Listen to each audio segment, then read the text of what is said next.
Hello everyone. Welcome to my channel. இந்த வீடியோல artificial இன்டெலிஜென்ஸோட டிஸ்அட்வான்டேஜ பத்தி தான் பார்க்க போறோம். ஏஐல பல நன்மைகள் உள்ளன. ஆனா சில பெரிய குறைபாடுகள் மற்றும் சவால்களும் உள்ளன. இங்க அவற்றில சில குறைபாடுகள பற்றி பார்ப்போம். முதல்ல ஹை காஸ்ட். ஒரு ஏஐ சிஸ்டத்த உருவாக்க ஹை கான்ஃபிகரேஷன் கொண்ட ஹார்ட்வேரும், காஸ்ட்லியான சாஃப்ட்வேரும் தேவைப்படுது. ஏன்னா, இத உருவாக்க காம்ப்ளக்ஸ் இன்ஜினியரிங் இன்வால்வ்மென்ட் அதிகம் தேவைப்படுகிறது. 2வது job loss. Manufacturing, agriculture, food service, retail, transportation, logistics மற்றும் ஹாஸ்பிட்டாலிட்டி போன்ற செக்டர்ல உள்ள பல ஜாப்ஸ்கள் ஒரே வேலைய திரும்ப திரும்ப செய்ற மாதிரியே இருப்பதனால, ஏஐ ஈஸியா மனித வேலைய ரீப்ளேஸ் பண்ணுது. 3வது எத்திக்கல் இஷ்யூஸ், அதாவது நெறிமுறை சிக்கல்கள். ஏஐயால எடுக்கப்பட்ட முடிவுகளில சில நேரங்கள்ல வெளிப்படைத்தன்மை அல்லது பொறுப்புக்கூறல் இருக்காது. இதனால தவறுகள் மற்றும் நெறிமுறையற்ற விளைவுகளுக்கு யார் பொறுப்பு என்பதை தீர்மானிப்பது கடினம். 4வது நோ கிரியேட்டிவிட்டி. மனிதர்கள் எப்போதும் படைப்பாற்றல் மற்றும் புதிய யோசனைகள நிறைந்தவர்கள். ஆனா ஏஐ மெஷின்ஸ்னால புதிதா ஒன்று சிந்திக்கவோ அல்லது கிரியேட் பண்ணவோ முடியாது. 5வது no feelings and emotions. AI மெஷினுக்கு மனிதர்களைப் போலவே உணர்வுகள் மற்றும் உணர்ச்சிகள் இல்லை. 6வது பெர்சனல் பிரைவசி கன்சர்ன்ஸ், அதாவது தனிப்பட்ட உரிமைகள். ஏஐ தொழில்நுட்பங்கள் பெரும்பாலும் ஏராளமான டேட்டா, அதாவது தரவுகளை நம்பியுள்ளன. அந்த தரவுகளை பயன்படுத்துவது ஒரு தனிநபரின் தனிப்பட்ட வாழ்க்கையை எளிதில் கண்காணிக்க முடியும். நாம் தினமும் பயன்படுத்தும் கெட்ஜெட்டுகள் மற்றும் அப்ளிகேஷன்ஸ்கள் எல்லாம் ஏஐ மூலம் செயல்படக்கூடியவை. ஏஐயோட டேட்டா கேதரிங் எபிலிட்டீஸ் சமூக வலைதளங்களிலிருந்து நம் தரவை எடுக்கலாம்.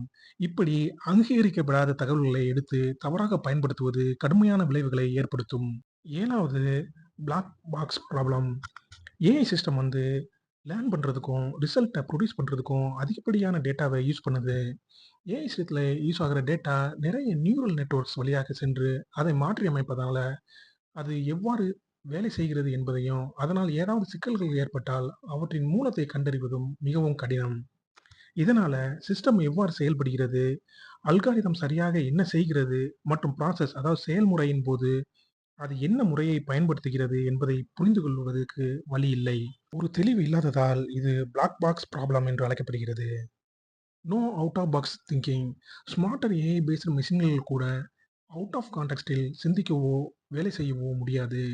ஆனால் அவைகள் பயிற்சி பெற்ற பணியை தொடர்ந்து செய்ய முடியும். ஏஐ சிஸ்டம் மாறிவரும் சூழல்களுக்கு ஏற்ப தனது ரெஸ்பான்ஸ் அதாவது ரிசல்ட்ட மாற்றிக் கொடுக்கவோ, மாற்றியமைக்கவோ முடியாது. அவைகள் ஒரு குறிப்பிட்ட முறையில் நடந்து கொள்ள புரோகிராம் எழுதப்பட்டு இருக்கிறது. எனவே அவைகள் திட்டமிடப்படாத சூழ்நிலையை எதிர்கொண்டால் முடிவுகளை எடுக்க முடியாது. ஏதாவது ஒரு சேஞ்ச் தேவைப்பட்டால் அதை மீண்டும் ரீப்ரோகிராம் பண்ண வேண்டும். 9வது does not improve with experience. மனிதர்கள் அனுபவங்களிலிருந்து கற்றுக்கொள்கிறார்கள். அது ஏஐ இயந்திரங்களுக்கு சாத்தியமில்லை. 10வது அட்டானமஸ் வெப்பன்ஸ். இது கில்லர் ரோபாட்ஸ் என்றும் அழைக்கப்படுகிறது.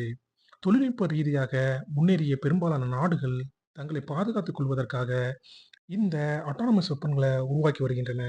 இந்த ஆயுதங்களை பயன்படுத்துவதில் பல ஆபத்துக்கள் உள்ளன. 11வது டிபெண்டன்ஸ் ஆன் மெஷின்ஸ். இந்த மாடர்ன் டெக்னாலஜி வேர்ல்டுல மனிதர்கள் கெட்ஜெட்ஸ், டிவைசஸ், மெஷின்ஸ், சாஃப்ட்வேர்கள் போன்ற சாதனங்கள சார்ந்துள்ளன.